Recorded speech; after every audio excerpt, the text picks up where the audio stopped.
आमाया गासै 6 हिन्जाव दंमोन थारमाने आनैया माने 6मोन आरोखि बे 6 बिसिनि फिसाफोरा दा ओरैबायदि बुरजा जाबाय दा नैबे सनापुर ओनसोलावनो 250निफ्राय 300सो बाहाय मानसिफोर जाहैबाय न'खर हिसाबैब्ला नोङो बिदिनो 50निफ्राय 60 न'खरसो बारा जाबाय आरोखि बेहायनो।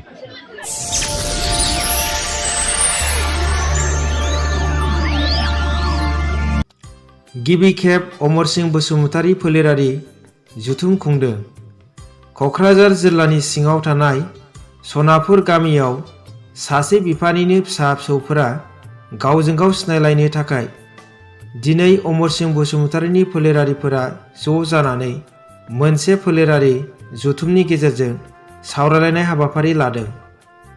मख'नो गोनांदि अमरस बसुमतारीया गासै 6 हिन्जाव हाबा खालामदोंमोन। बिथांनिनो फिसा फिसौफोरा बे ओनसोलाव 300निबो बांसिन दङ होननानै मिथिनो मोननाय जादों। बिथांनिनो फोलेरफोरा गावजों गाव फोलेरनि गेजेराव सिनायलायनाय गैयै जानायखौ नोजोर बोना गावसोरनि फोलेरारिफोरखौ गोजोर आरो गावजों गावनि गेजेराव मोजां सोमोन्दो खालामनायनि थांखिजों दिनै गिबि खेबनि थाखाय अमरस बसुमतारी फोलेरारिफोरा सानसेनि मेहेरगोनां हाबाफारिनि गेजेरजों बे जथुम्माखौ खुंनाय जायो। बे जथुम्मायाव सावरायलायनायनि अनगायैबो जयैनो बोथिसे ओंखाम जानाय आरो उन्दै उन्दै गथ'साफोरनि सोंनाय फिन्नाय बादायलायनाय, मोसानाय, मिउजिक चेयार बायदि बायदि हाबाफारिनि गेजेरजों गाजा गोमजायै खुंफुंनाय जायो।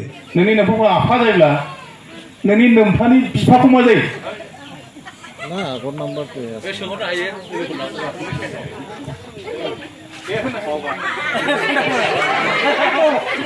आबौ जाबायना जाबायनो वान थास'निफ्राय ओंखारो थास' आथिं नङा होमबा औवानिफ्राय ओंखारो मेवाइ बुटनिफ्राय ओंखारो गाजा नङा होमबा हाइजेंनिफ्राय ओंखारो फेंखा मानसिनि आसिनिफ्राय ओंखारदेरनायखौ मा होनो? जेब्रा जेब्रा ओरैसो दङ ओरै जोबोद जों गोजोननाय मोनदों दिनैहाय माने बयहाबो जेनेबा नोङो गावजों गाव न'खरनि खुरमाफोरजों न'नि मानसिफोरजों जेब्लाबो अनलायनाय सोमोन्दो सिनायथिलायनायफोरखौ जोङो लुबैयो बयबो। दा बेबायदिनो गुबुनफ्रा जेरै खालामो जोंबो मा खालामदों जे न'खराव गोदोनि आबै आबौ आजौमोननिफ्राय जागायनानै आमाइमोननिफ्राय जागायनानै जोङो गोबांथार गुवार जालांबाय फोलेरा। दा जोङो माखासेफोरखौ बावलांजोबनो नागिरबाय जों सिनायथिलायनायनि जोंहा बिदि आंखाल जाबोगासिनो दं आरोखि। दा बेखौ जोङो नायहरनानै जों बोरैबा जोङो गावजों गाव अनलायनाय सोमोन्दोखौ जों गोरा खालामनो हायो, सिनायथिफोरखौ जों गोजोरै लाखिनो हायो, बेखौ थांखि लानानै जोङो देग्लाय फार्स्ट टाइम आमाइ अमरस बसुमतारीखौ बिथा खालामनानै सेथि अमरस बसुमतारी फोलेरारि जथुम जों बेखौ खुंजेननाय जाबाय आरोखि। ओमफ्राय बेखौ खुंदों देग्लाय नैबेहाय आनै गिदिरसिननि न'खरावनो बा आमाइनि न'आव खुंजेननाय जाहैदों।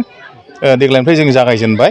आं बेखौनो बुंनो लुबैदों आमाइया गासै 6 हिन्जाव दंमोन थारमाने आनैया माने 6मोन आरोखि बे 6 बिसिनि फिसाफोरा दा ओरैबायदि बुरजा जाबाय दा नैबे सनापुर ओनसोलावनो नङाब्लाबो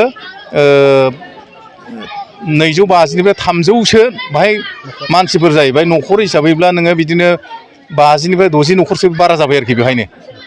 दा बिनि फिसा फिसौ बेहायनो एरनानै दा 300सोनि बारानो दंसै बे गामि दरथामसेयावनो। दा बेनिखायनो बे गथ'फ्रानो सिनायलायनाया आंखाल जालांबाय थानायखौ नायनानै जोङो बोरैबा जोङो बिदि लाखिलांबाय थानो हायो बेखौ बिथा खालामनानै जों देग्लायनिफ्राय खुंजेननाय जादों।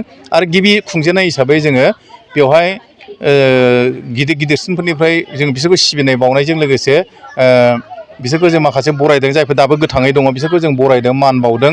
बेनिफ्राय जोङो गथ' गथायफोर जायफोरनो फरायफुगासिनो दङ गथ'फोरनि थाखाय जों एन्टारटेनमेन्ट प्रग्रामफोर लानाय जादों बा जोङो माखासे बादायलायनाय जेनेबा कुइज सोंगाब बादायलायनाय बेफोरखौ जोङो लानाय जाबाय। फिसा फिसा स्पर्ट्स जोङो बेवहाय खुंनानै जोङो गथ'फोरखौ थुलुंगा होनो थाखाय बेवहाय जोङो बान्था राननाय हाबाफारिबो लादों।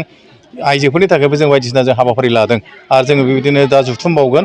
जों बेबायदि जुथुमाबो गावजों गावनि गेजेरावहाय जोङो माबाखौ अनलायनाय नेरसोनखौ लाखिनो थाखाय जोङो बिदि खुंनाय जाहैदों। जोबोद गोजोननाय मोनदों आंबो बिराद गोजोननाय मोनदों। गोबावसै जोङो खुंनो होनबाय थानाय जादोंमोन बोरैबा जाहोनाव जोङो बेखौ खुंबोनो हानाय जायाखैमोन। आरो जोंना माखासे आनैमोन जायफोर बैसोफ्रा गैला बिसोर थैनाव बोथोर सफैजोब्बाय।